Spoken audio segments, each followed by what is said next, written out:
pick up immediately after Dwight was arrested and tossed in a holding cell. One of his fellow temporary cellmates is in trouble for gambling away millions in government energy contracts, so Dwight calmly gives the guy advice in advance of a likely multiple-year sentence. First lesson, assert yourself right away.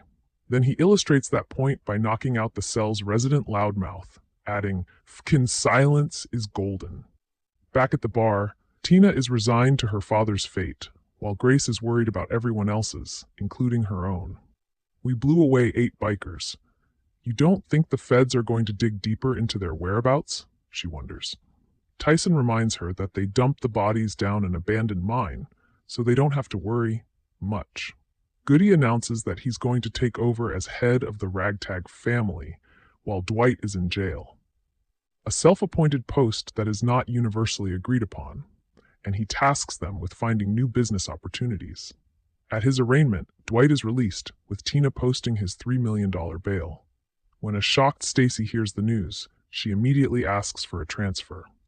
Upon his triumphant return to the casino, Dwight hires Mitch's cousin, a hulking guy who likes to be called Bigfoot, as a bouncer. B announces that he might want to take their operation straight-ish in the near future. He was inspired by the cellmate with the energy contracts. There's a fine line between who's a criminal and who's a businessman, Goody agrees, raising his glass in a toast. When Dwight swings by Margaret's ranch, she knows exactly what's up, thanks to the local newscasts. But she's undaunted and asks him to accompany her to a fundraiser the following evening. Well, she asks him to buy a table at the fundraiser, but agrees to have a drink with him there. But first, he's got to make a stop at Stacy's house, where he lets himself in and helps himself to some wine before she gets home. "Are you here to kill me?" she asks shakily when she realizes he's there. He promises that's not his plan, but admits to being very angry when he heard what she thought he was planning. "I'm here to look you in the eyes, because that's what serious people do," he says calmly. He explains that she was the first person to make him feel anything after his prison stint, but Hugh knew they could never work as a couple because of the lives that we lead. He adds that he has a ton of respect for her, and he doesn't blame her for turning him in. "You were used." Then he leaves, saying he'll see her in court. "It was nice while it lasted, Stacy." Tyson brings Dwight by even higher planes shiny new digs. The boss is impressed. He sends Bodie and the guys to get new suits for the fundraiser. Then they, as well as Dwight and Bigfoot, all hit the party in their fancy threads. While there, Margaret introduces Dwight to Cal Thresher, a businessman who's instantly threatened by Dwight. "If I were you, I'd stay in my own lane, whichever one that is," Thresher says, insinuating that he knows all about Dwight's past. He angers Dwight when he claims he's not threatened. Manfredi and his crew quickly take off afterward. By the end of the episode, the press is gathered outside Dwight's hotel, and a headline proclaims that the mob has come to Tulsa. Meanwhile, Thresher calls another mobster named Bevilacqua to let him know that Dwight is in town.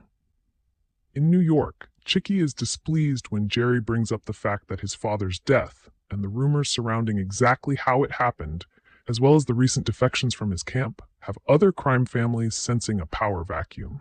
This angers Chicky, who calls Goody just so he can hear him kill Jerry by shooting him in the head. Feds and reporters are waiting outside Dwight's hotel, so he sneaks out the back and has Tina drive him around instead of Tyson. She takes him to look at a house she's thinking of renting in town. She loves it, and they have a sweet moment where he encourages her to take it, even if she's hesitant to do so before the trial. She eventually relents with a huge smile on her face. Tina then drops Dwight at Margaret's ranch. The general and the horse whisperer flirt. He says he has an important appointment, and can he use her office to change clothes. There's a moment where he thinks she's really going to make him get naked in the horse stall instead, but then she laughs and tells him she was joking. While this is happening, Cal Thresher has drinks with a U.S. attorney. When Cal brings up Manfredi's name, the lawyer wonders why Thresher feels threatened. After all, you and your partner are the biggest growers in the state. Exposition attorney says. I want him put away, Cal says. You understand? Exposition attorney understands. The next time we see exposition attorney, it's when he's interrupting Dwight's court appearance to announce that he's going to prosecute the case himself. And given that Dwight has already announced that he plans to represent himself, this should be quite interesting. Bodie uses an algorithm to find out the ideal type of juror Dwight should be looking for. Men who have had minor brushes with the law, a lot of traffic violations or something. Men tend to think things aren't their fault and therefore get angry about cops, he adds. Women, however, tend to be more sympathetic about cases involving romance. Bank on the women, Dwight says. Dwight visits the wind turbine guy in prison and makes him an offer. He wants to buy the wind farm. The prisoner says it'll cost roughly $12 million. Dwight offers him 7.5. They shake. Don't gamble it all away, Dwight jokes. So he and Tyson try to get a loan for that amount from the local bank. It goes about as well as you think it would. Working on Goody's command to find new sources of revenue, Tyson, Grace, Mitch and Co. break into a used car lot to steal catalytic converters. A loss Donnie the car dealer angrily realizes the next morning when he has a potential client fire up one of the altered vehicles. Donnie arrives at the casino, sputtering about what happened at his lot. I can't have this happen again. I'll go broke, he moans, adding that he doesn't want to involve the police. So Dwight strikes a deal. In exchange for protection, Donnie will provide new cars for Tina and Joanne. After Donnie leaves, Dwight instructs Mitch to return half of the converters they stole, because he seems like a nice guy. Dwight meets with exposition attorney to see if he can strike a deal. Are you doing this for publicity, or is there some other motive? Manfredi asks after seeing a note on the lawyer's desk, reminding him to return Cal Thresher's call.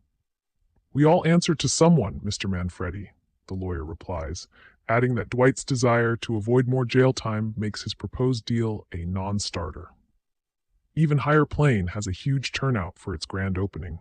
Attendees include Jelly Roll, whom Dwight calls Jellyfish and mistakes for a janitor, which makes him extra surprised when the singer steps into the store's recording booth and performs his song, I Am Not Okay. Elsewhere, Bodie notes that the store's app, ChatCBD, is doing well too. We're a lifestyle brand now, guys, he says. That evening, when reporters are still camped out outside Dwight's hotel, he spends the night at Tyson's parents' place, much to Tyson's dad's obvious distaste. When Mitchell leaves the breakfast table in a huff, throwing down the newspaper he was reading, Dwight notes with interest a headline at the bottom of the page. Chinese organized crime infiltrates U.S. marijuana market. The good news, Tina chats with her Aunt Joanne, who offers to come out and help her get settled in the new house. Joanne arrives at Dwight's hotel room, proclaiming, I'm done with New York. The bad news, Bevilacqua, the shady guy we met last week, calls Chicky, demanding a tax for one of his guys encroaching on Bevilacqua's turf.